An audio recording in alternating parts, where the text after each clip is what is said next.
উল্লেখ্য যে ইবনু মাসুদ মক্কায় উকবা বিন আবু মুআইতের বকরির রাখাল ছিলেন। আল বিদায়া 6-102। 8 খাব্বাব ইবনুল আরাদ বনু খুয়া গোত্রের জনৈকা মহিলা উম্মে আনমারের গোলাম ছিলেন। তিনি ষষ্ঠ মুসলমান ছিলেন এবং দুর্বলদের অন্তর্ভুক্ত ছিলেন। তিনি ছিলেন প্রথম ইসলাম প্রকাশকারী এবং আল্লাহর পথে কঠিন নির্যাতন ভোগকারী। আল ইছাবাহ ক্রমিক 2212। মুসলমান হওয়ার অপরাধে মুশরিক নেতারা তার উপরে লোমহর্ষক নির্যাতন চালায়। নানাবিধ অত্যাচারের মধ্যে সবচাইতে মর্মান্তিক ছিল এই যে তাকে জ্বলন্ত লোহার উপরে চিৎ করে শুইয়ে বুকের উপরে পাথর চাপা দেওয়া হয়েছিল। ফলে পিঠের চামড়া ও গোশত গলে লোহার আগুন নিভে গিয়েছিল। বারবার নির্যাতনে অতিষ্ঠ হয়ে তিনি একদিন রাসূল সাল্লাল্লাহু আলাইহি ওয়াসাল্লাম এর নিকটে গমন করেন। তখন তিনি কাবা চত্বরে চাদর মুড়ি দিয়ে শুয়েছিলেন। তিনি রাসূল সাল্লাল্লাহু আলাইহি ওয়াসাল্লামকে কাফেরদের বিরুদ্ধে বদদোয়া করার জন্য আকুলভাবে দাবি করেন। তখন উঠে রাক্তস্বরে রাসূল সাল্লাল্লাহু আলাইহি ওয়াসাল্লাম তাকে দিনের জন্য বিগত উম্মতগণের কঠিন নির্যাতন ভোগের কথা স্মরণ করিয়ে দেন এবং বলেন, তোমাদের পূর্বেকার জাতিসমূহের লোকদের দিনের কারণে গর্ত খোঁড়া হয়েছে। অতঃপর তাতে নিক্ষেপ করে তাদের মাথার মাঝখানে করাত রেখে দেহকে দ্বিখণ্ডিত করা হয়েছে। তথাপি তাদেরকে তাদের দিন থেকে বিচ্যুত করতে পারেনি। লোহার চিরুনি দিয়ে গোশত ও শিরাসমূহ হাড্ডি থেকে পৃথক করে ফেলা হয়েছে। তথাপি এগুলি তাদেরকে তাদের দিন থেকে বিচ্যুত করতে পারেনি। আল্লাহর কসম, অবশ্যই তিনি এই ইসলামী শাসনকে এমনভাবে পূর্ণতা দান করবেন যে একজন আরোহী ইয়ামনের রাজধানী ছান থেকে হাওরামাউত পর্যন্ত একাকী ভ্রমণ করবে, অথচ সে আল্লাহ ব্যতীত কাউকে ভয় করবে না, অথবা তার ছাগপালের উপরে নেকড়ের ভয় করবে।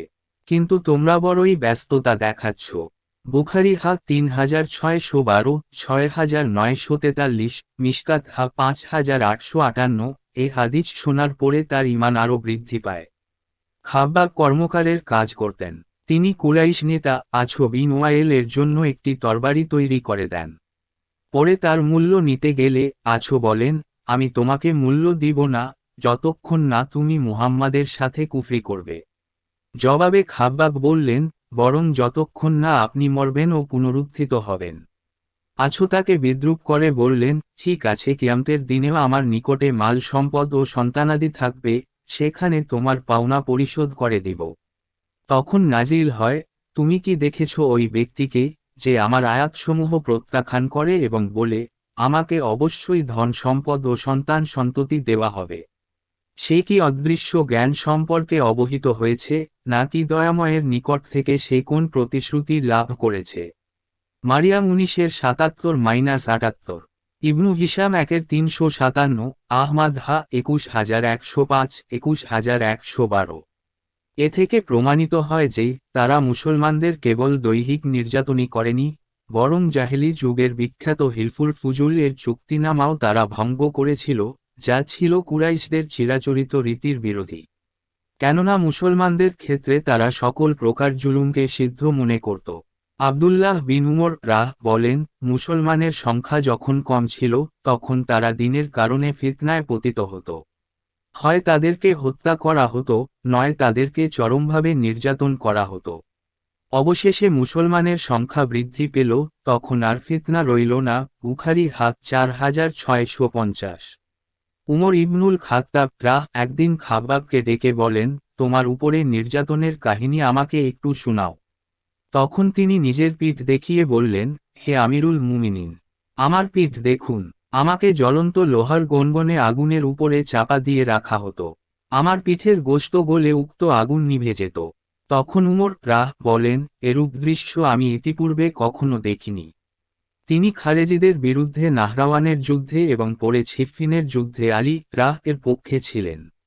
তিনি রাসূল সাল্লাল্লাহু আলাইহি ওয়াসাল্লাম এর সাথে বদর উহুদ সহ সকল যুদ্ধে অংশগ্রহণ করেন। আলী 37 হিজরিতে ছিফফিন যুদ্ধে রওয়ানার পর 63 বছর বয়সে খাব্বাব মৃত্যুবরণ করেন। যুদ্ধ থেকে ফেরার পথে আলী তার কবর জিয়ারত করেন। অতঃপর বলেন, আল্লাহ রহম করুন খাব্বাবের উপর। তিনি ইসলাম গ্রহণ করেছিলেন আগ্রহের সাথে, হিজরত করেছিলেন আনুগত্যের সাথে, জীবন যাপন করেছেন মুজাহিদ হিসাবে, নির্যাতিত হয়েছেন দৈহিকভাবে বিভিন্ন অবস্থায়। অতএব কখনোই আল্লাহ তার পুরস্কার বিনষ্ট করবেন না। সম্ভবত যৌবনকালে লোহার আগুনে পিঠ পুড়িয়ে দেওয়ার যন্ত্রণাদায়ক ঘা থেকে পরবর্তীতে তিনি কঠিন রোগে আক্রান্ত হন। যে কারণ মাঝে মধ্যে বলতেন, মৃত্যু কামনা নিষিদ্ধ না হলে আমি সেটাই কামনা করতাম। আর উমর ও উসমান রাহ এর আমলে যখন মুসলমানদের সম্পদ বৃদ্ধি পায়, তখন অগ্রবর্তী মুহাজির হিসাবে খাব্বাব রাহ এর জন্য বড় অঙ্কের রাষ্ট্রীয় ভাতা নির্ধারণ করা হয়, যাতে তিনি বহু সম্পদের অধিকারী হন এবং কুফাতে বাড়ি করেন। এ সময় তিনি একটি কক্ষে অর্থ জমা রাখতেন, যা তার সাথীদের জানিয়ে দিতেন।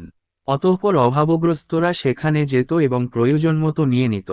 তিনি বলতেন, আমি যখন রাসূলুল্লাহ সাল্লাল্লাহু আলাইহি ওয়াসাল্লাম এর সঙ্গে ছিলাম, তখন আমি একটি দিনার বা দিরহামেরও মালিক ছিলাম না। আর এখন আমার সিন্দুকের কোণায় 40,000 দিনার জমা আছে। আমি ভয় পাচ্ছি আল্লাহ আমার সকল নেক আমলের সওয়াব আমার জীবদ্দশায় আমার ঘরেই দিয়ে দেন কিনা। মৃত্যুর সময় তাকে পরিচর্যাকারী জনৈক সাথী বললেন, হ্যাঁ আবু আবদুল্লাহ, সুসংবাদ গ্রহণ করুন, কেননা কালই আপনি আপনার সাথীদের সঙ্গে মিলিত হবেন। জবাবে তিনি কাঁদতে কাঁদতে বলেন, তোমরা আমাকে এমন ভাইদের কথা স্মরণ করিয়ে দিলে, যারা তাদের সম্পূর্ণ নেকি নিয়ে বিদায় হয়ে গেছেন। দুনিয়ার কিছুই তারা পাননি, আর আমরা তাদের পরে বেঁচে আছি। অবশেষে দুনিয়ার অনেক কিছু পেয়েছি, অথচ তাদের জন্য আমরা মাটি ব্যতীত কিছুই পাইনি। এ সময় তিনি তার বাড়ি এবং বাড়ির সম্পদ রাখার কক্ষের দিকে ইঙ্গিত করেন। তিনি বলেন, মদিনায় প্রথম দায়ী ও উহুদ যুদ্ধের পতাকাবাহী মুসআব বিন উমাইর শহীদ হওয়ার পর কিছুই ছেড়ে যায়নি একটি চাদর ব্যতীত।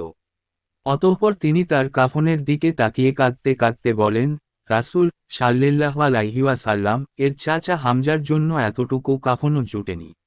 মাথা ঢাকলে পা ঢাকেনি, পা ঢাকলে মাথা ঢাকেনি। অতঃপর সেখানে ইখির ঘাস দিয়ে ঢাকা হয়েছিল।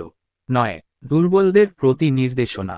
রাসূলুল্লাহ সাল্লাল্লাহু আলাইহি ওয়াসাল্লাম মদিনায় গিয়ে মক্কার দুর্বল সাহাবীদের জন্য দোয়া করতে থাকেন এবং তাদেরকে নির্দেশ দেন, যেন তারা সবর করে।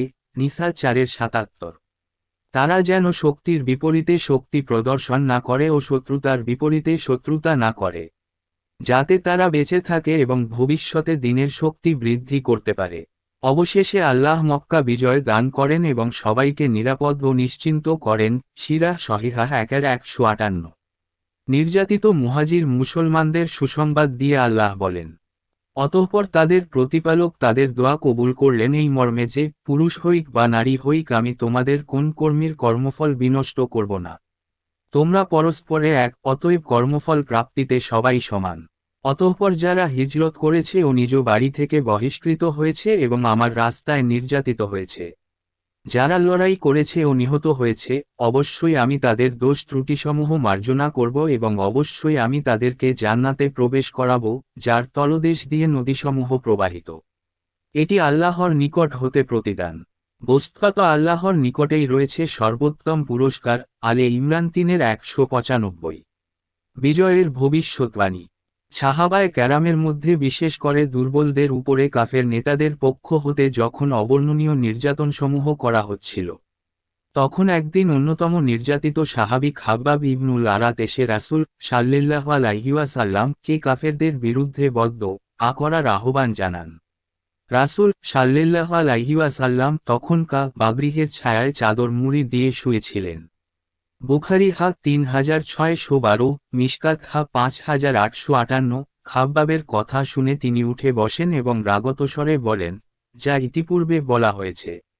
মদিনায় হিজরতের পরেও নবম হিজরির রবিউল আওয়াল মাসে ইসলাম কবুল করতে আসা খ্রিস্টান নেতা আদি বিন হাতেমকে তিনি একই ধরনের জবাব দিয়ে বলেছিলেন, আদি, তুমি কি ইরাকের হীরা নগরী চেনো?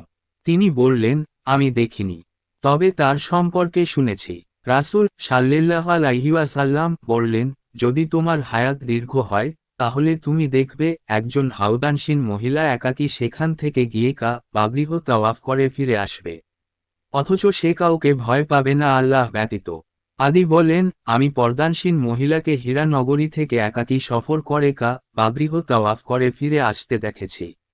সে আল্লাহ ব্যতীত কাউকে ভয় করেনি। আমি পারস্য সম্রাট কিসরার অর্থ ভাণ্ডার বিজয়ে শরিক হয়েছি। এরপর যদি তোমাদের হায়াত দীর্ঘ হয় তাহলে তোমরা অবশ্যই বাস্তবে দেখতে পাবে, যা নবী আবুল কাসেম সাল্লাল্লাহু আলাইহি ওয়াসাল্লাম ভবিষ্যদ্বাণী করে গিয়েছেন যে, তোমরা অঞ্জলি ভরা অর্থ নিয়ে বের হবে, অথচ তা দান করার মতো কোন গ্রহীতা খুঁজে পাবে না।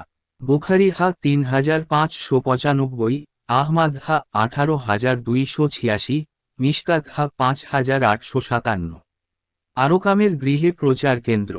মুসলমানগণ পাহাড়ের পাদদেশে ও বিভিন্ন গোপন স্থানে মিলিত হয়ে জামআতের সাথে সালাত আদায় করতেন এবং দ্বীনের তালিম নিতেন। একদিন কতিপয় মুশরিক এটা দেখে ফেলে এবং মুসলমানদের অশ্রাব্য ভাষায় গালি দিতে দিতে তাদের উপরে ঝাঁপিয়ে পড়ে। তখন হযরত সা'দ বিন আবু ওয়াক্কাছ তাদের একজনকে উটের চোয়ালের শুকনো হাড্ডি দিয়ে মেরে রক্তাক্ত করেন। ফলে তারা পালিয়ে যায়। এটিই ছিল ইসলামের জন্য প্রথম রক্ত প্রবাহিত করার ঘটনা। চতুর্থ নববী বর্ষে এটি ঘটেছিল। 10 এই ঘটনার পরে পঞ্চম নববী বর্ষে আল্লাহর রাসূল সাল্লাল্লাহু আলাইহি ওয়াসাল্লাম আরকাম বিন আবুল আরকাম আল মাকচুমের বাড়িটিকে প্রশিক্ষণ ও প্রচার কেন্দ্র হিসাবে বেছে নেন।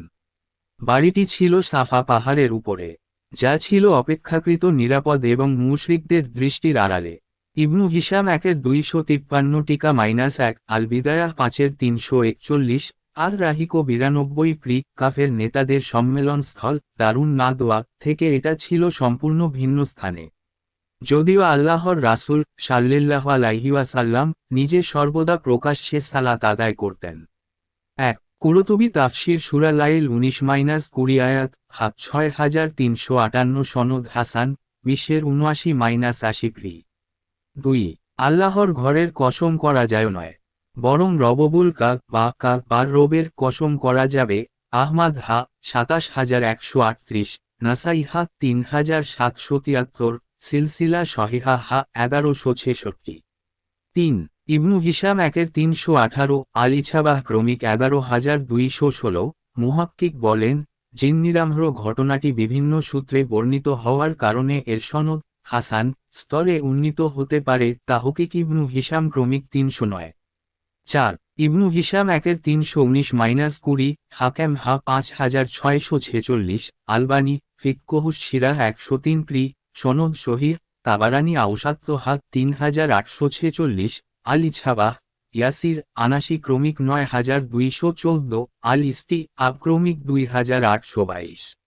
5 হাকেম হা 3362, 2-357 সনদ সহিহ, কুরতুবী হা 3955, বাইহাকি হা 17350, 8-208-09 ইবনু কাছির তাফসির সূরা নাহল 106 আয়াত 6 আবু আইম হিলয়াতুল আউলিয়া 1-148, তান্তাভি তাফসির সূরা লাইল 19-20 আয়াত 13-204 7 লেখক প্রণীত তাফসিরুল কুরআন 30তম পারা, রাজশাহী, 2য় সংস্করণ, মে 2013, 17-18 8 তাবারানী কাবির হা 3618, মাজমা ও জাওয়ায়েদ হা 15632, আল ইছাবাহ খাব্বাব ক্রমিক 2212।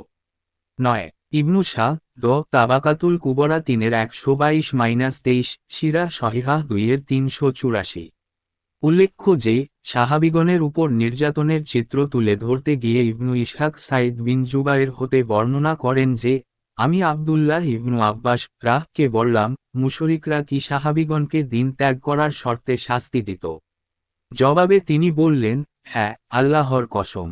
যখন তারা মুসলমানদের কাউকে মারপিট করত, তাদেরকে ক্ষুধার্ত রাখত ও পিপাসায় কাতর করে ফেলত এবং অবশেষে অবস্থা এমন হতো যে, তারা উঠে বসার ক্ষমতা রাখত না।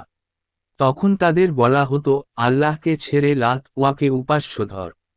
তারা না বললে আরও কঠিনভাবে অত্যাচার করা হতো। ফলে তারা বলতেন, হ্যাঁ।